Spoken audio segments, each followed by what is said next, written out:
بسم اللہ وصلاۃ وسلام علی رسول اللہ۔ کیا کسی سے دعائے مغفرت کروانا جائز ہے؟ یہ سوال بھی عام طور پر پوچھا جاتا ہے کہ دعائے مغفرت خود کرنا تو چلیں، قرآن کریم میں بہت سارے احادیث میں دعائیں ہیں جن میں مغفرت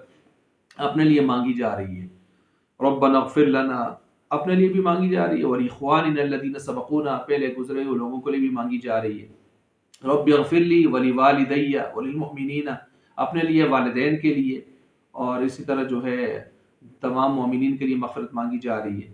لیکن سوال یہ کرتے ہیں کہ آیا کسی دوسرے سے بھی آپ دعائیں مغفرت کروا سکتے ہیں؟ تو اس پر بھی بعض حضرات سوال کر لیتے ہیں، کیا اس کا ثبوت ہے؟ تو جواب یہ ہے کہ بالکل کروائی جا سکتی ہے دوسرے سے بھی دعائیں مغفرت، اور اس کا ثبوت بھی ہے۔ اور اصولی بات یہاں پر یاد رکھ لیں، اصولی بات یہ ہے کہ جو ہے ایصال ثواب اور دعائیں مغفرت کا جو سلسلہ ہے، شریعت میں اس کے لیے کوئی خاص طریقہ، کوئی خاص ورد، کوئی خاص طریقہ اس کے لیے وارد نہیں ہوا، بلکہ ایسے نہیں ہے کہ خاص طریقہ آ گیا ہے اسی کے مطابق آپ نے دعائیں مغفرت کروانی ہے اور باقی طریقے ناجائز ہو جائیں گے، ایسی کوئی صورت وارد نہیں ہوئی، بلکہ حسب توفیق خود یا کسی سے بھی آپ ایصال اور دعائیں مغفرت کروا سکتے ہیں، لیکن کچھ حدود اور قیود جو شرعی ہیں ان کی رعایت رکھ لینی چاہیے۔ تو لیکن اس میں یاد رکھیں کہ شرعاً کوئی قید زمان، کوئی قید ہیئت، کوئی خاص ہیئت بنانا، شکل بنانا، کوئی خاص زمانہ وقت ہونا، کوئی قید مکان یعنی کوئی خاص جگہ ہونا، کوئی قید خاص نوعیت ذکر و ورد، کوئی خاص قسم کے ذکر اور ورد کا ہونا، یہ کوئی اس کے اندر، شریعت کے اندر اس کا کوئی ثبوت نہیں ہے۔ لہٰذا اپنی طرف سے اصرار و ملامت کرنا، لزوم سمجھنا اور فتویٰ بازی کا بازار گرم کرنا، افراط و تفرید کا شکار ہونا قطعاً اس میں ٹھیک نہیں ہوگا۔ لہٰذا ان امور کی حدود و قیود کی رعایت کرتے ہوئے اگر مالی، بدنی اور قولی، فعلی ہر طرح سے ایصال ثواب اور دعائیں مغفرت خود کرنا یا کسی سے کروانا، یہ بالکل جائز ہے۔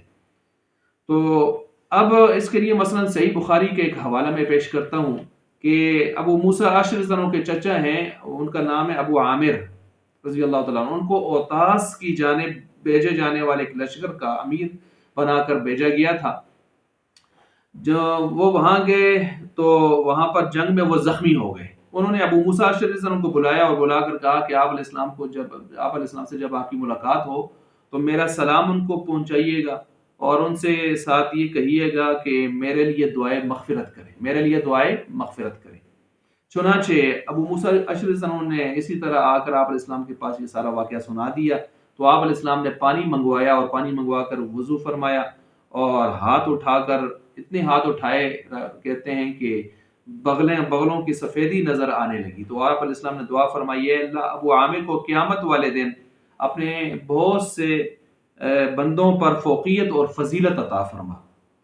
تو دیکھیں یہاں پر آپ علیہ السلام نے یہ نہیں فرمایا کہ دیکھو دوسرے سے دعائیں مغفرت کروانا جائز نہیں ہے تو انہوں نے مجھے کیوں یہ پیغام بھیجا،